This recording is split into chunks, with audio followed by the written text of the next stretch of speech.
eu tive aquela experiência que talvez você já tenha passado por ela. Não conseguir dormir.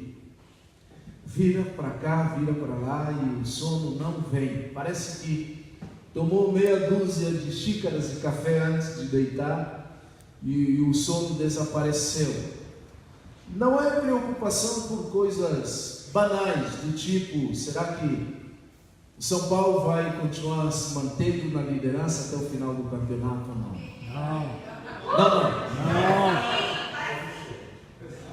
Não era preocupação de coisas semelhantes, não é. Não era uma preocupação simples e banal assim. Eu estava realmente preocupado com coisas muito sérias, coisas que concernem a minha vida, coisas ligadas a situações mais amplas, situações de família, a situações da igreja, como é que a gente pode continuar crescendo, como é que a gente pode fazer mais coisas para ampliar o avanço do reino entre nós, na nossa comunidade e assim por diante. E eu imagino que você já deve ter passado por momentos assim, momentos em que vira a esposa ou o marido pergunta o que está acontecendo e você simplesmente diz, olha, não sei exatamente o que é, mas eu não consigo dormir. Você já deve ter lutado com estas dificuldades e até mesmo perguntar a si mesmo, quem sabe, o que eu posso fazer, o que é minha responsabilidade, o que devo fazer nesta situação e o quanto que simplesmente eu tenho que colocar a palavra de Deus em prática na minha vida e descansar na orientação e no cuidado de Deus. Esta é uma das grandes dificuldades e também um dos grandes desafios na jornada cristã, esse equilíbrio entre, de um lado, a minha responsabilidade e do outro, a certeza de que Deus cuida de mim porque Ele é soberano e Ele conhece cada detalhe da minha vida. Esse equilíbrio entre responsabilidade humana e a providência do Senhor, na qual eu descanso, é realmente o segredo para o sucesso na nossa vida cristã. E é isso o que eu quero conversar com você nesta noite, no salmo que nós já lemos no começo deste culto, salmo de número 127. E saiba que essa ansiedade não é só problema do homem do nosso século, do século 21. Era também problema lá atrás para Salomão. E é por isso que ele, nesta noite, nos ajuda a compreender a partir desse texto a inferência tirada do próprio texto, mostrando, e eu até ontem não tinha o título formatado desse estudo, preparei tudo mais, mas não tinha o título a atribuir. Mas na leitura do próprio Salmo, eu então cheguei ao conceito de que precisamos olhar para esse texto como flechas que estão dentro da aljava, dentro da bolsa do homem, do militar, daquele que cuida da sua casa ou do seu país ou da sua família, e não uma flecha no coração. No processo eu quero desenvolver esta ideia justamente para mostrar que nós devemos ser flechas sim úteis nas mãos de Deus, que Deus vai lançar para este mundo. E como filhos, nós devemos ser flechas na vida de nossos pais e não uma flecha no coração. Nós vamos olhar para este salmo e me acompanhem na leitura novamente do texto, como nós já fizemos no começo do culto. Diz assim então a palavra do Senhor: se não for o Senhor o construtor da casa, será inútil trabalhar na construção. Se não é o Senhor que vigia a cidade, será inútil a sentinela montar guarda. Será inútil levantar cedo e dormir tarde, trabalhando arduamente por alimento.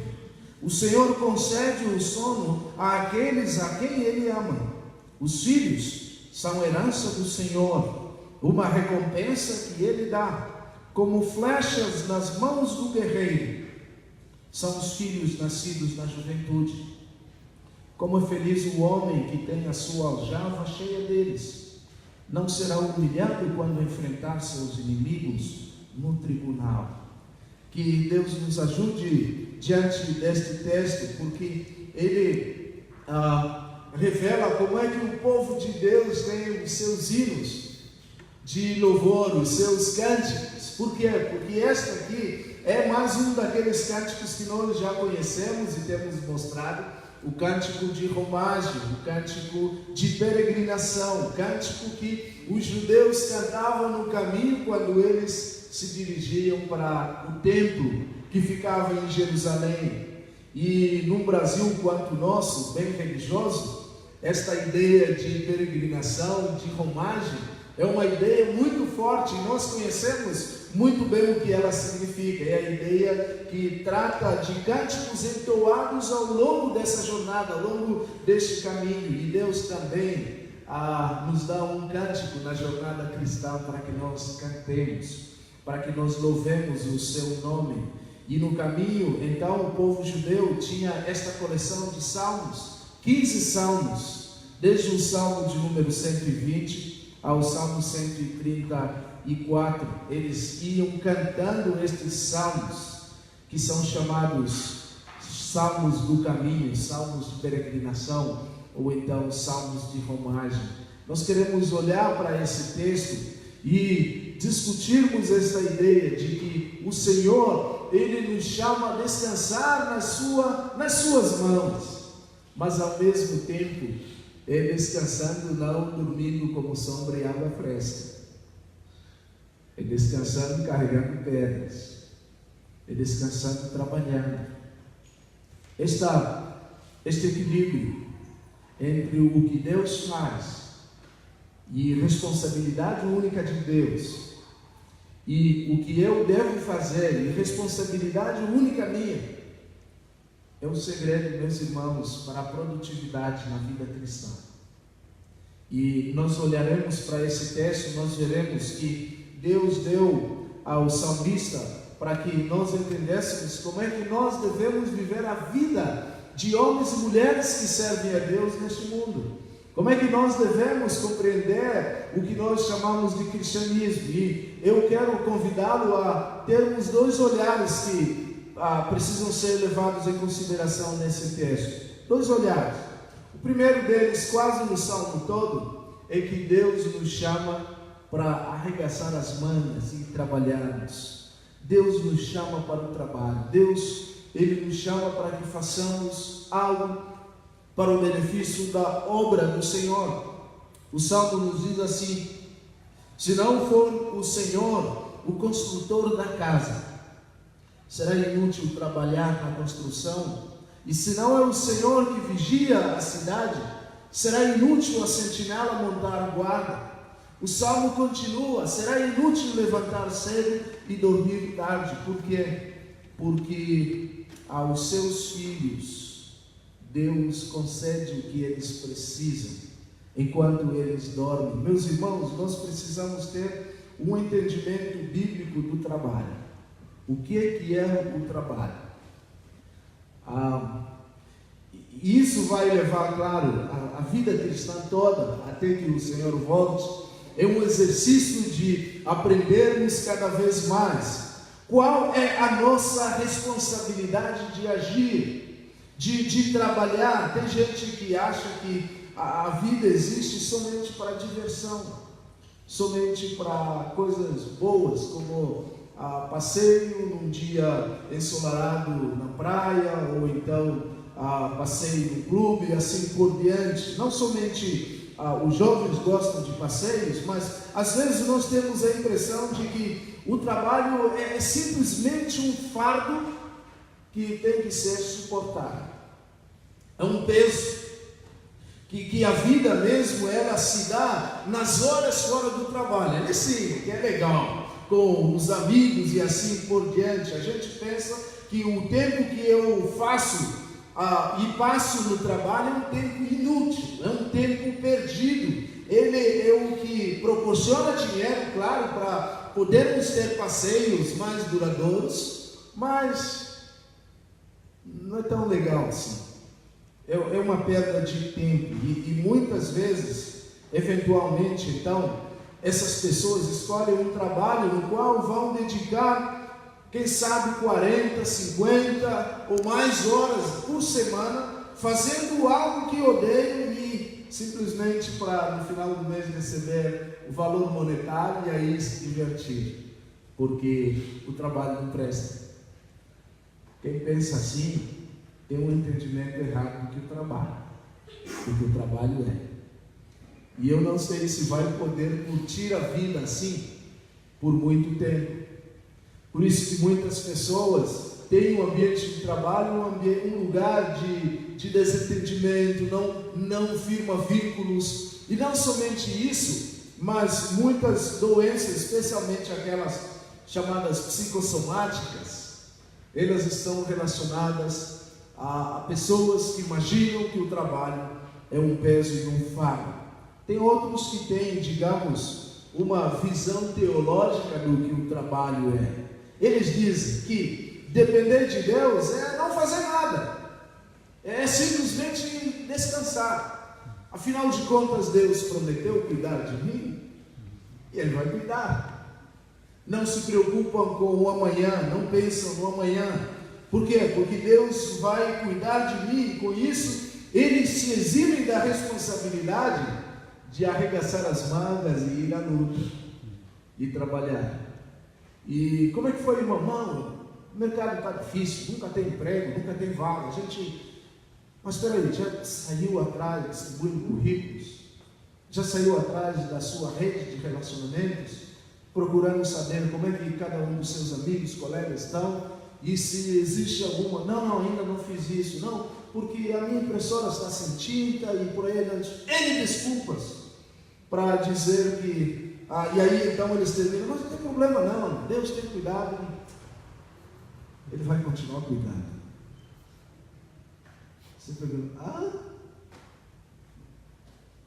como é que é?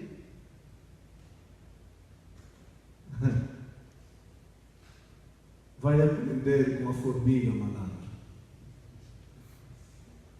Vai ter com a formiga. Salomão vai falar isso. Problemas na igreja, problemas na família, problemas que precisam ser tratados. Muitas vezes nós também dizemos, não tem problema não, Deus vai cuidar, Deus vai resolver isso, eu não vou me envolver em conflitos agora, porque Deus vai resolver tudo, e tudo que eu tenho que fazer é simplesmente descansar, ou então orar, e Deus nos chama à ação, a nos envolvermos com o trabalho, e então percebermos que qualquer pensamento relacionado a esses dois extremos, ele está errado. Este é o curso que as mulheres estão envolvidas e empenhadas em fazer, curadas, para curar. Neste salmo, meus irmãos, salmo de número 127, embora fale sobre a providência de Deus, de fato Deus provê as necessidades do seu povo, Ele também assume a responsabilidade que nós temos em agirmos, em fazermos alguma coisa, que nós estamos vigiando a cidade e edificando a casa. Perceba que o Salmo não nega isso. O Salmo não promete que fique vendo televisão ou fique o tempo todo nas redes sociais o dia inteiro, porque Deus vai cuidar do seu sustento. Não é isso que o Salmo diz. Pelo contrário, você vai aprender a lidar com os problemas na família, com as necessidades da família e também com a pressão alta.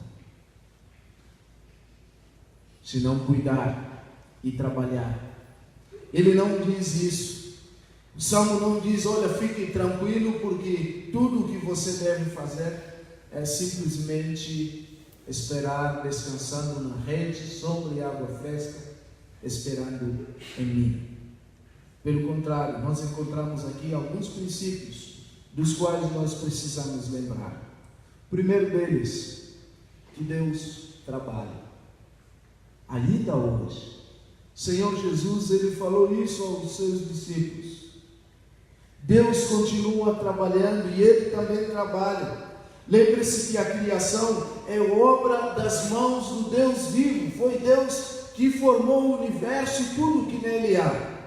Deus, Ele é ativo e não um Deus que simplesmente olha para o mundo como se fosse um filme passando. Não, Ele está ativo, Ele está trabalhando, Ele está cuidando, preservando o que Ele mesmo criou. E o fato de que Deus trabalha, meu irmão, minha irmã, aponta também para a realidade de que você deve trabalhar. É algo cheio de significado e valor. É algo que nos ensina, mas a gente insiste em pensar como que se o trabalho fosse algo pesaroso, algo ruim, algo que é um problema e que só começou a ser como realidade na vida humana por conta da queda e do pecado, algo que a gente tem que aturar.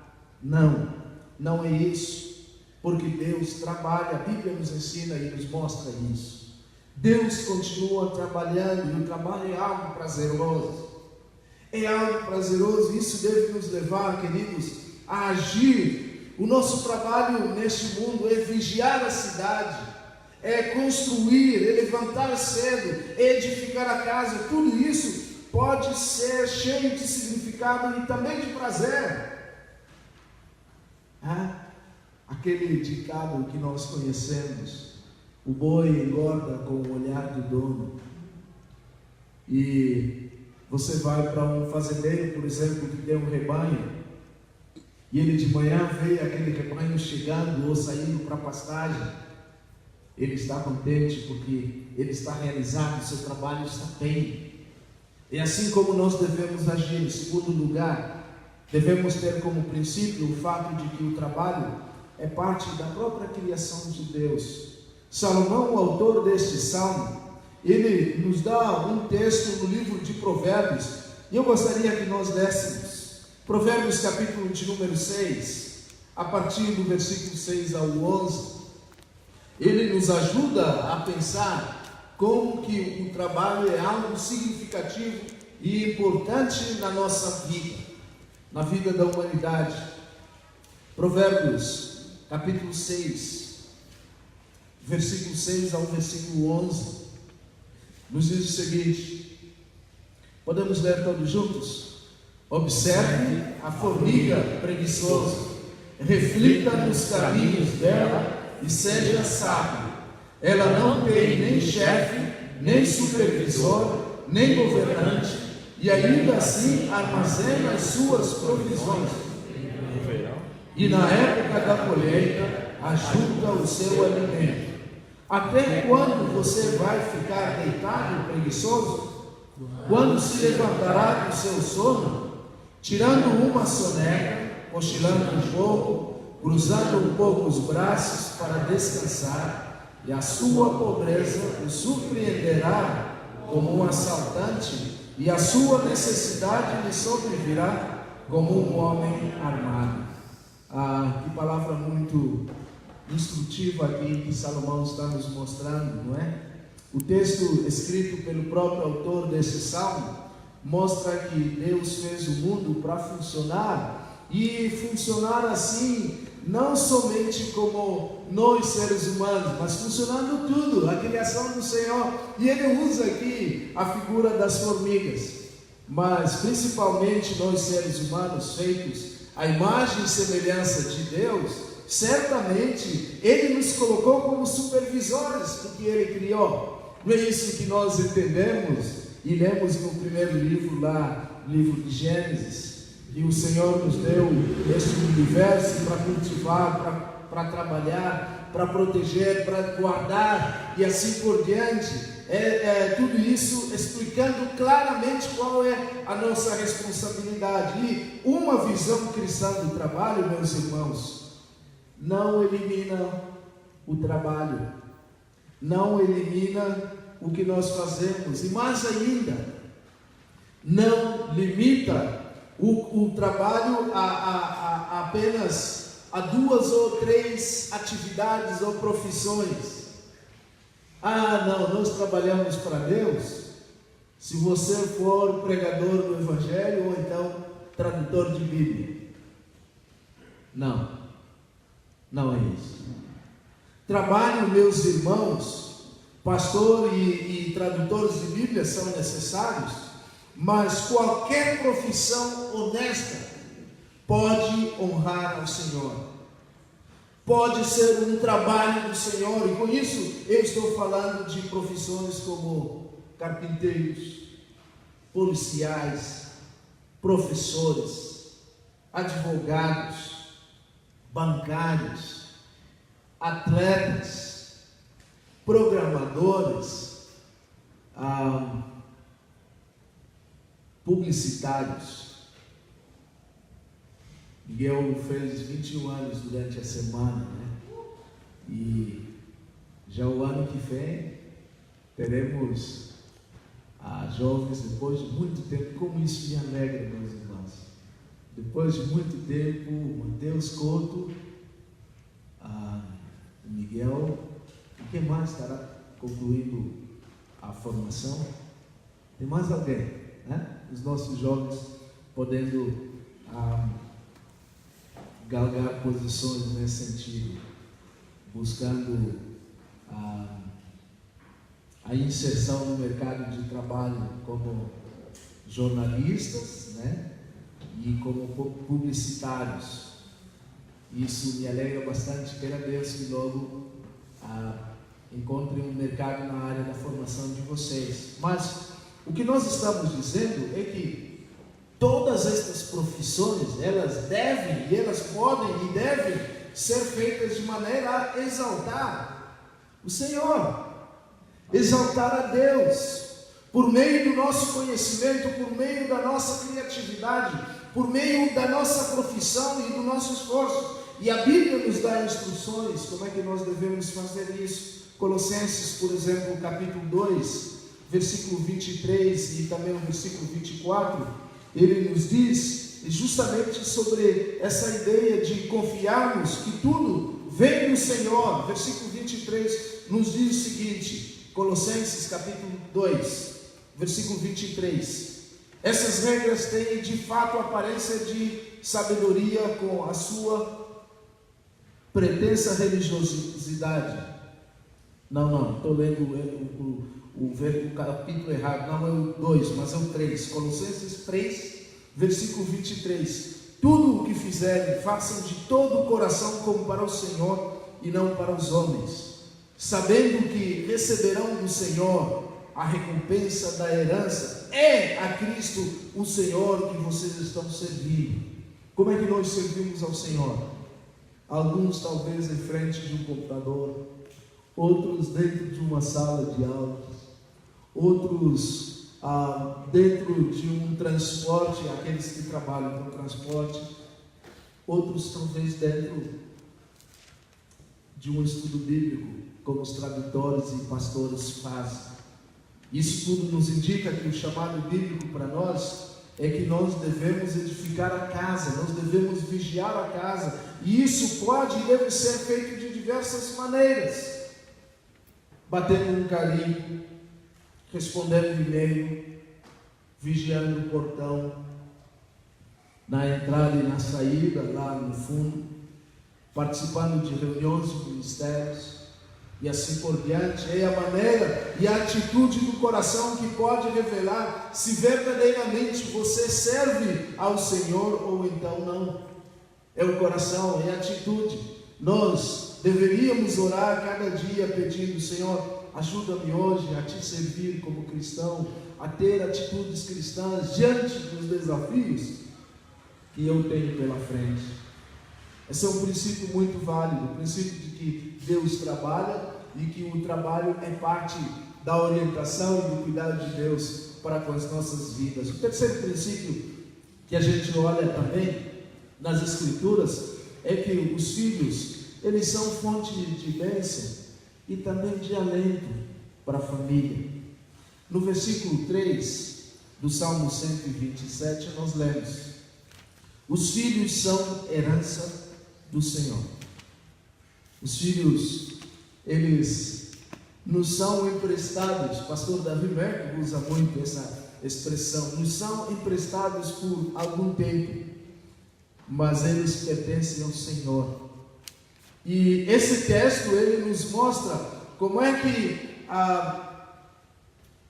é importante olharmos nessa questão do trabalho. E aparentemente o texto parece-me que não está conexo com o versículo 1 e 2, porque estava falando do trabalho, da vigilância e tudo mais, e de repente, sem mais sem menos, já começa falando dos filhos.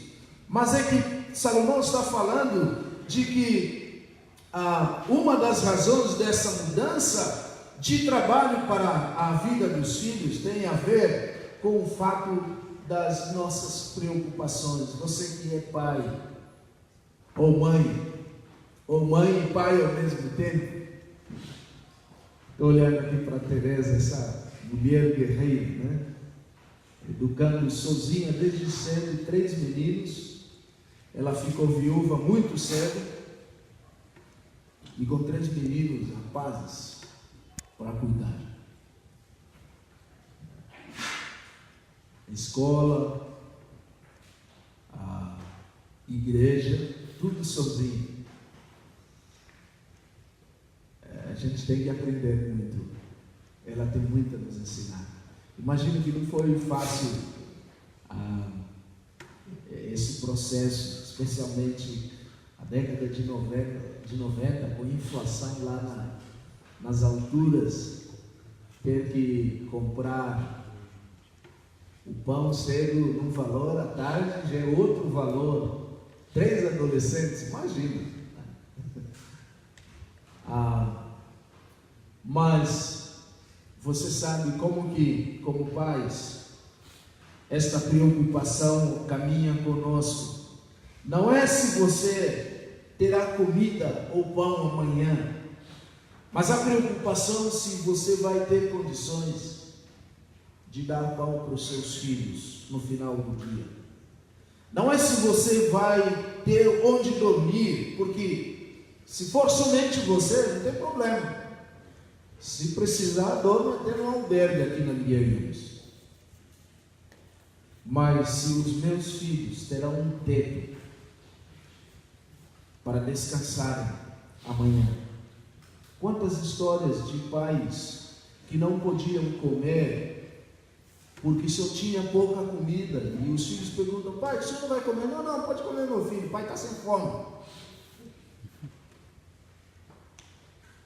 Simplesmente desejando ver os filhos poderem comer. E Deus sabe que nós temos essa tendência de nos preocuparmos do que eu chamo de maneira não bíblica. Uma preocupação que não é essa a preocupação que nós devemos ter, de maneira até pecaminosa quanto ao cuidado dos nossos filhos. E então Salomão, ele nos ajuda a compreender esta questão, que o mesmo Deus que nos tem conduzido aqui, ou até aqui, é o mesmo soberano Deus que vai conduzir os nossos filhos. Nos preocupamos pelos filhos quanto a comer, quanto a vestir, e será que eles vão andar nos caminhos do Senhor quando eles cresceram, ou quando eu não estiver mais aqui, ou eles vão andar longe do Senhor? Como é que é assim? Já tenho compartilhado com os irmãos como que esta preocupação foi um motivo de confronto da parte de Deus no meu próprio coração. Há quase 12 anos atrás, eu descobri que eu era diabético. E na minha cabeça eu iria morrer daí 2, 3, 4 anos.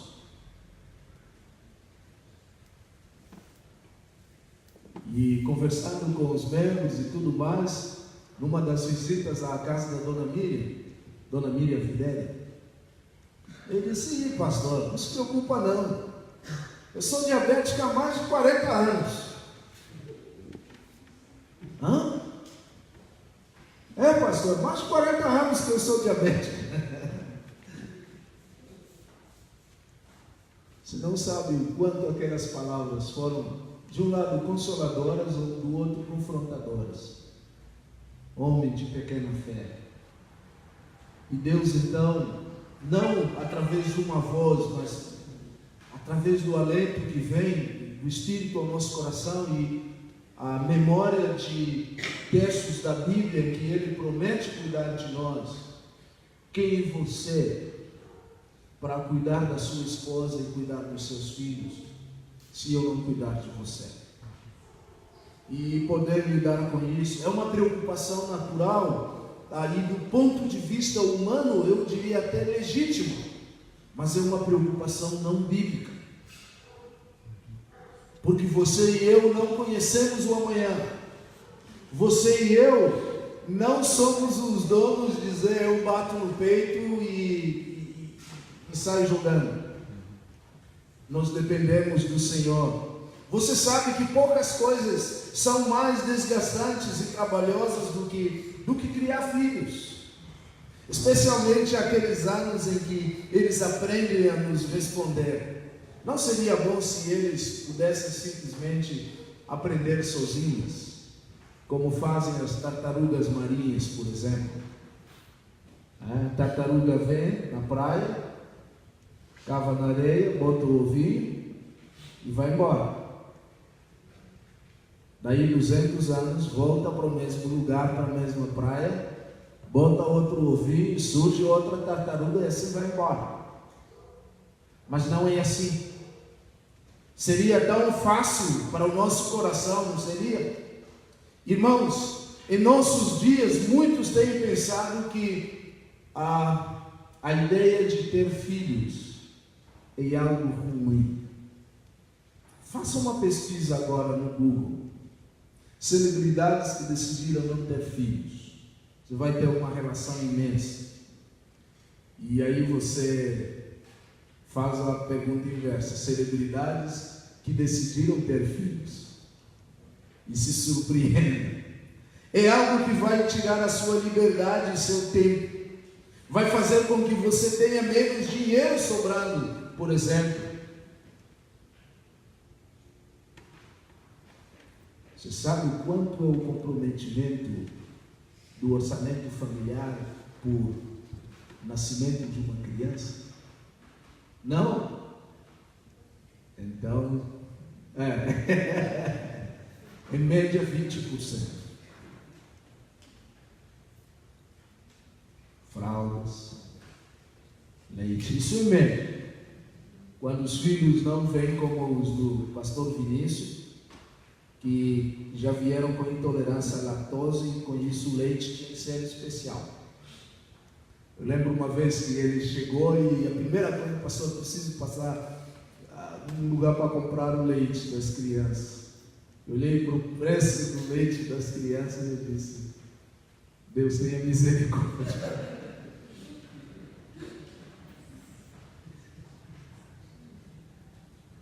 Tem sido um problema também na igreja, essa resistência a filhos, porque nós enxergamos somente problemas, e o Salmo nos mostra que ter filhos é fonte de bênção, é fonte de alento ao coração, é fonte de proteção também. Não é só trabalho, mas também alegria, é alento. E isso é algo que você, pai ou mãe, precisa trazer ativamente para o teu coração, especialmente quando o filho apronta. Sabe quando você é chamado na escola e você diz: já sei. E você no caminho de volta para casa não sabe como é que você vai lidar com aquela situação e assim por diante. Alguns filhos de fato aprontam, e aprontam muito. Aprontam mesmo. Teu filho é uma bênção de Deus para você. Ele é herança e alento para o teu coração.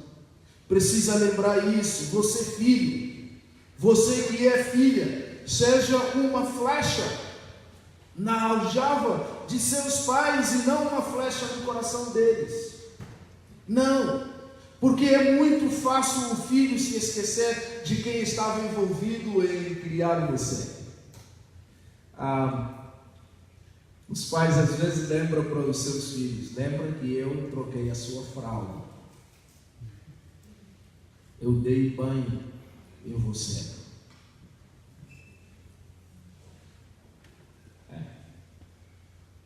Eu acordei de madrugada para fazer mamadeira para você. E às vezes é preciso lembrar isso, porque as horas sem sono, nos dias de choro, no dinheiro que ficou curto. Na nossa época, os filhos diziam: mas o pai tem cheque. Agora não é cheque, é cartão. Passa o cartão, pai. Até poder explicar: não, o problema não é ter o talão de cheques ou então o cartão na mão. O problema é que há um laço, há um fundo aonde a gente tira esse dinheiro e esse fundo acabou. E entender isso na mente da criança é difícil, mas é muito comum, infelizmente, que os filhos diminuem os sacrifícios que os pais fizeram ao longo da vida. Cuidado! A Bíblia nos chama e nos ensina muito claramente sobre a ideia de honrarmos os nossos pais. E quando Deus diz isso, Ele está falando sério. Diante de uma sociedade que, vez após outra, nos ensina a confrontar, a afrontar e até a desrespeitar os próprios pais.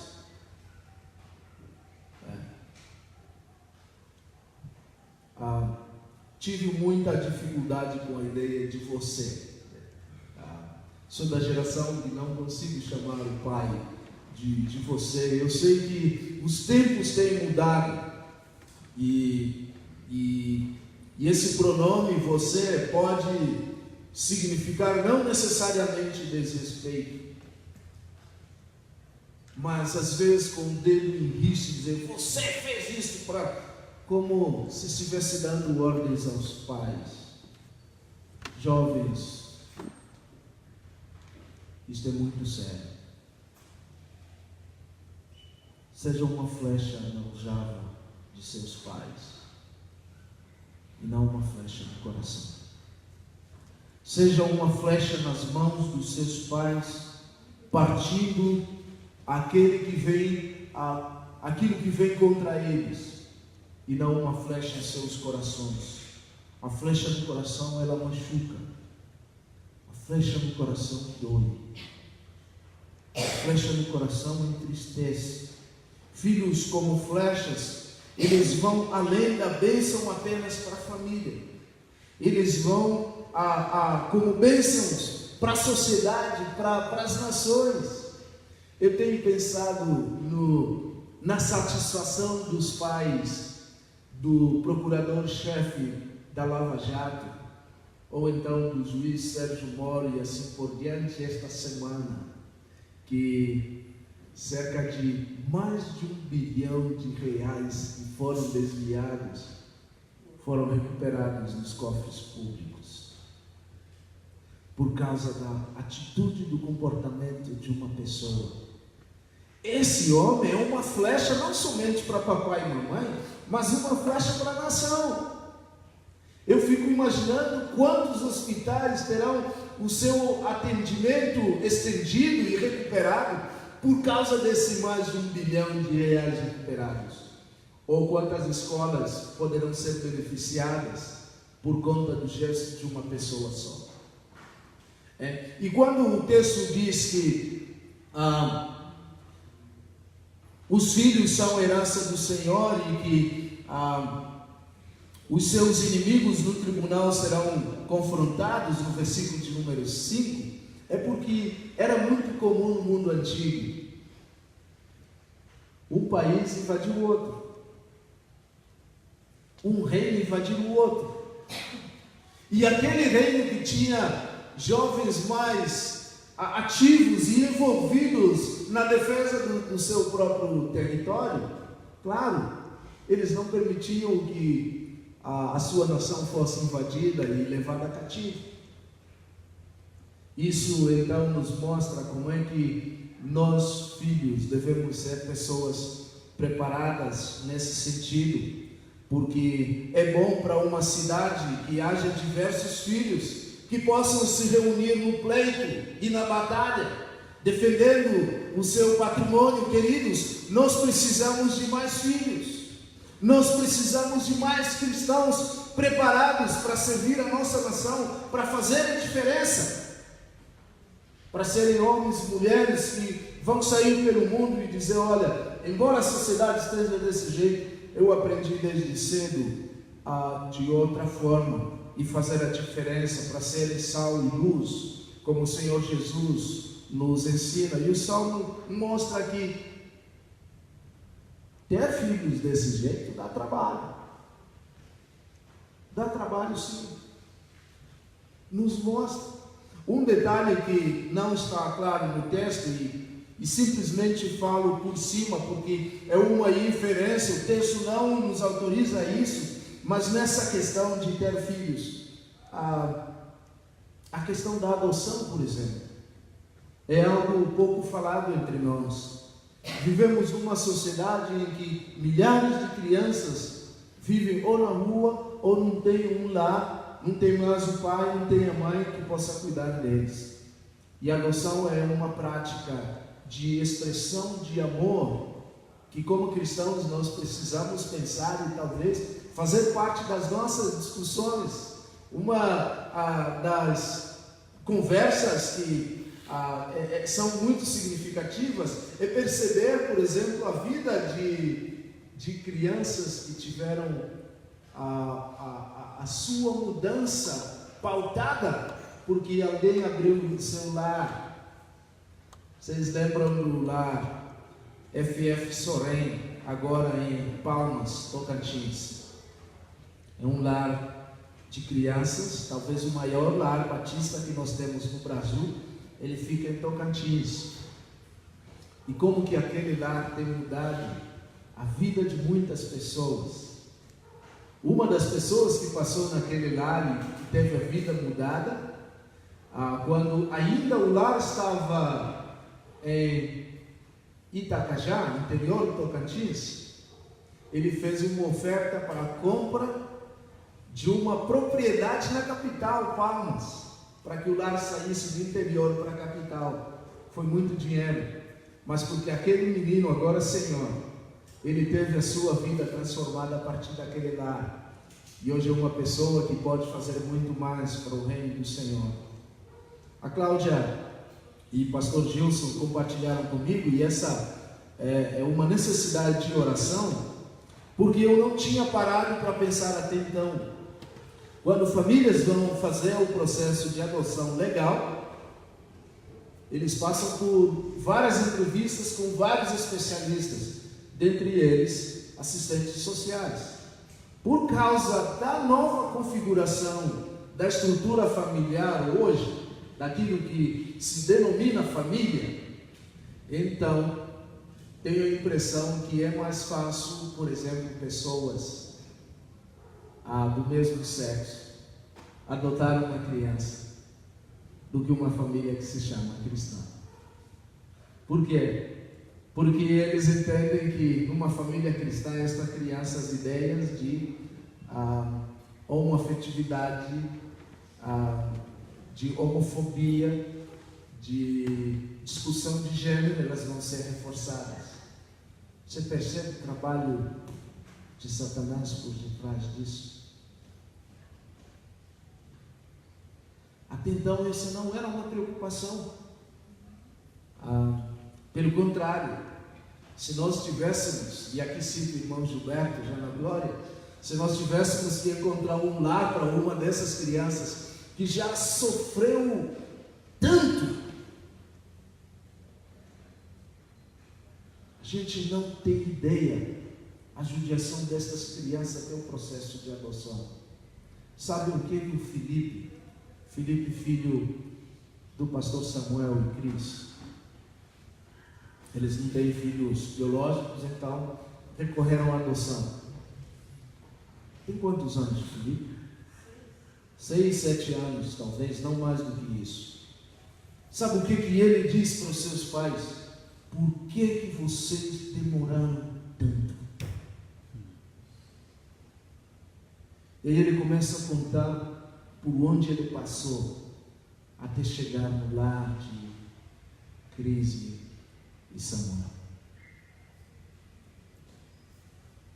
É uma realidade pela qual nós devemos orar. Eu não sei por que eu inferi isto, mas algo significativo. É uma forma de expressarmos amor, não somente para termos filhos, também, mas de expressarmos amor e ao mesmo tempo de lançarmos estas flechas que são herança do Senhor para serem instrumentos de como Deus é e pode fazer. Estudos têm mostrado que, e aqui não é uma ideia de que nós devemos ter tantos filhos quanto os muçulmanos têm.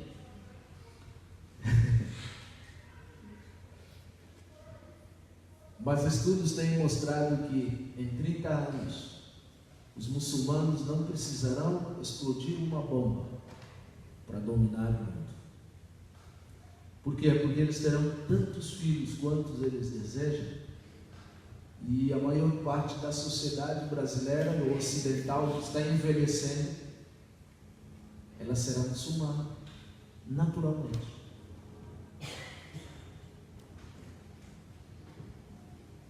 Não, escutei de alguém na televisão: não quero ter filhos para não estragar o meu corpo.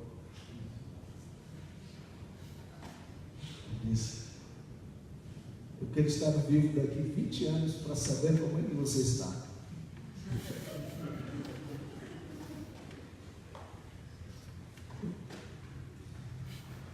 Em segundo lugar, esse texto nos mostra que Deus chama você e a mim a descansarmos na presença dEle. Descansarmos na presença dEle. Sim, de um lado nós temos que dar o duro, temos que trabalhar. Do outro lado, Ele mesmo diz: olha, se não é Ele que está no comando de tudo, em vão trabalha o construtor, em vão levantar cedo, acordar cedo e assim por diante. A atenção desde o princípio é fazermos as coisas talvez por nossa própria conta, por nossa própria capacidade e forças. Mas, meus irmãos, sejamos sinceros, todos nós vivemos dias difíceis, todos nós vivemos dias em que alguns mais e outros menos, mas todo mundo tem menos dinheiro e também menos tempo do que gostaria de ter. Todos nós enfrentamos esse problema, e a nossa responsabilidade de trabalho simplesmente pode facilmente nos levar àquilo que eu chamo de erro de autonomia. Está vendo tudo isso aqui, ó? Fui euzão aqui, ó. Fui eu. Nada do que está aqui foi feito por outra pessoa. A gente começa a achar que nós somos capazes de fazer as coisas somente na base da nossa própria força e capacidade. As riquezas podem sim nos dar uma falsa sensação de que tudo vai muito bem, tudo está bem em volta de nós, e aqui então entra a tentação no teu coração e no meu irmão e irmã, porque faça por si mesmo e não dependa de Deus. Essa é a ideia que aconteceu lá atrás, no Éden, quando Satanás chegou para Eva e disse: olha, você não tem que obedecer só porque Deus disse, seja feliz, sua boba. E a gente usa muitas palavras de efeito, como se, olha, se você não fizer, então não tem ninguém para te ajudar. Se não tomar a rédea, ninguém cuida por você. Mas isso, meus irmãos, também é um princípio não bíblico. É um princípio que não é bíblico. E Salomão está nos alertando de que não adianta nada levantar cedo, dar duro, trabalhar cedo, e mesmo que tenha resultados aos olhos humanos, se Deus não estiver presente, tudo isso é passageiro. Salomão, o rei de Israel, ele aprendeu isso da pior maneira, não aprendeu? Você já leu o livro de Eclesiastes? como que ele descobre que longe de Deus a vida realmente é uma vaidade. E a mensagem bíblica é clara: o trabalhador que se esforça todos os dias, seja na sala de aula, seja na repartição pública, seja no comércio, seja no que for, se não tiver a ajuda do Senhor, nada adianta, nada. Queridos, esta é a realidade também quanto ao mais sério problema que você tem.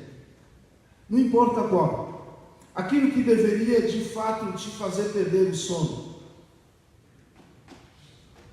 Claro, o teu pecado, o fato de que nós nascemos num estado de rebeldia contra o nosso Deus, porque muito mais sério nesta vida para cada ser humano é estar longe de Deus, ser alvo da sua ira justa, da sua condenação eterna. E a solução não é trabalhar mais, a solução não é tentar ser mais santo ou frequentar mais igrejas com mais assiduidade e assim por diante. A solução não é nada disso.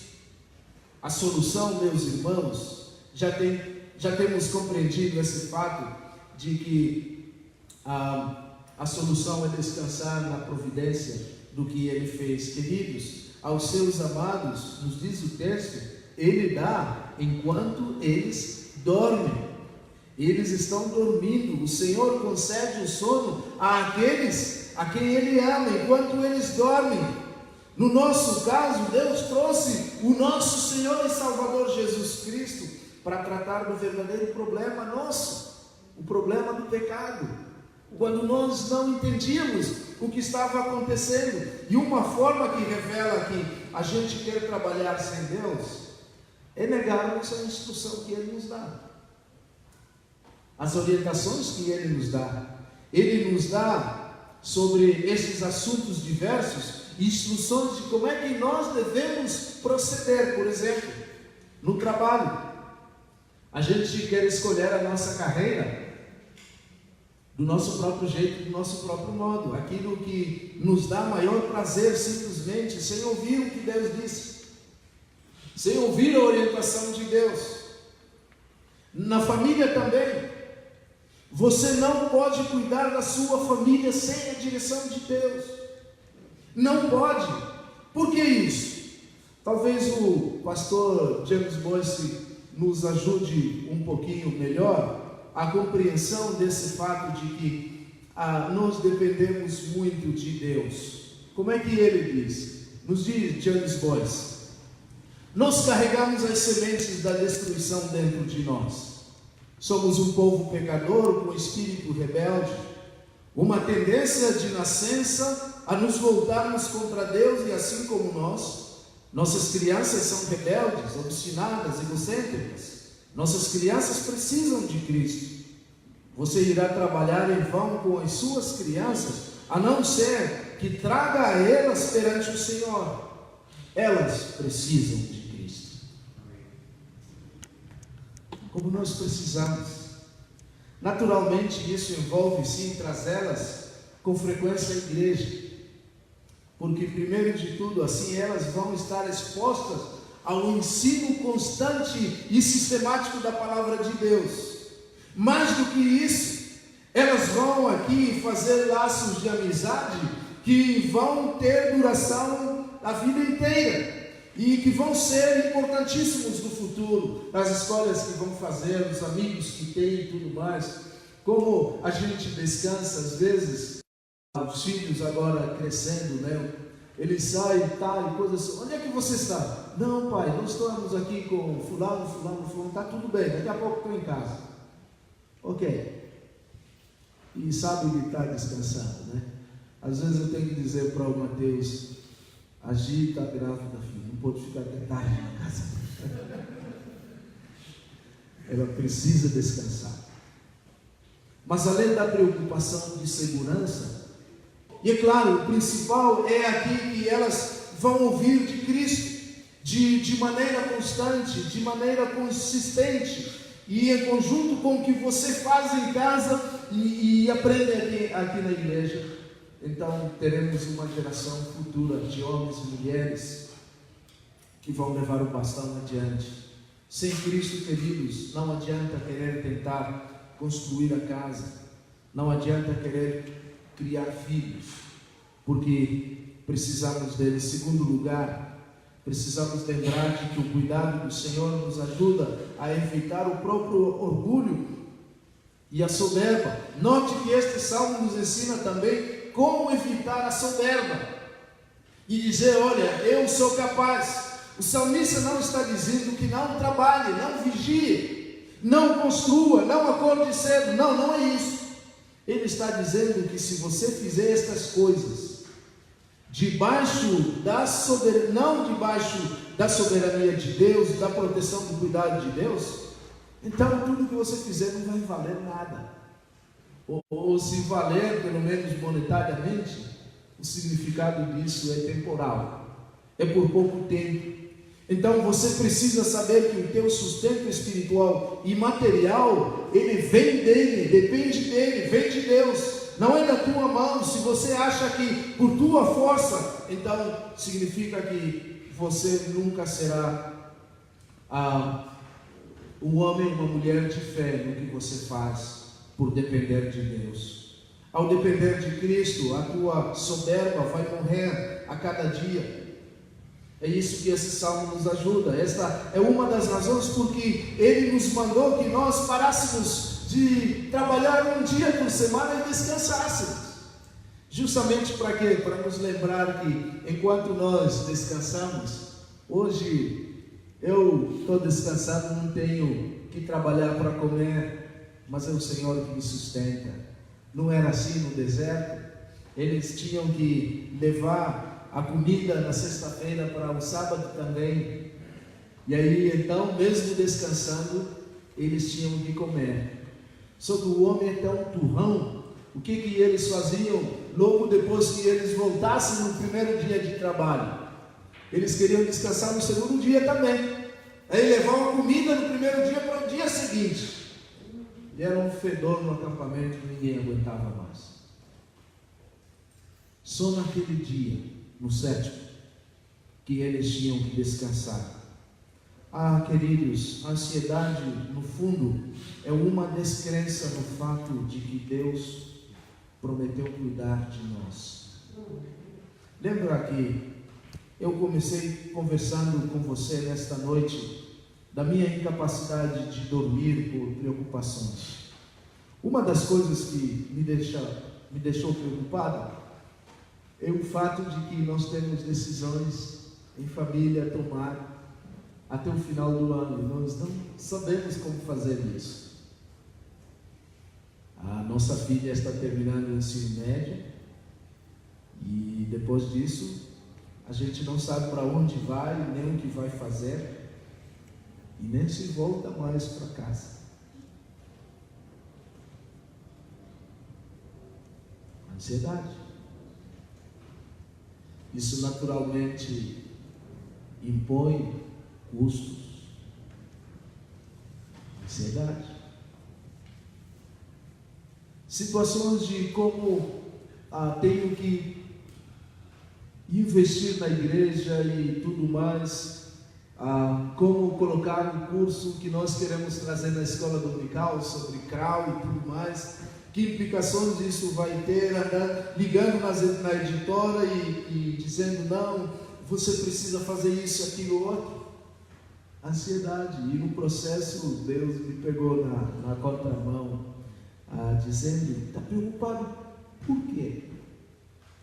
O que isso vai acrescentar no seu dia amanhã ou depois, se você nem sabe o que vai acontecer? Para que tanta preocupação? Meu irmão, minha irmã, Deus te chama para trabalhar sim, e trabalhar duro. No que está ao teu alcance, vai envolver levantar cedo, vai envolver vigiar, vai envolver chorar, vai envolver fazer o que está ao teu alcance, e fazendo isso, durma tranquilo, porque é o Senhor que cuida de você. Durma tranquilo. Irmãos, esse salmo ele nos ajuda a não cairmos na tentação natural de um lado ou do outro. Esquecermos de Deus e acharmos que nós somos capazes de fazer tudo, de um lado, e do outro lado ficarmos paralisados e não fazermos nada porque tudo é Deus quem faz. São dois extremos que o texto proíbe nesse sentido.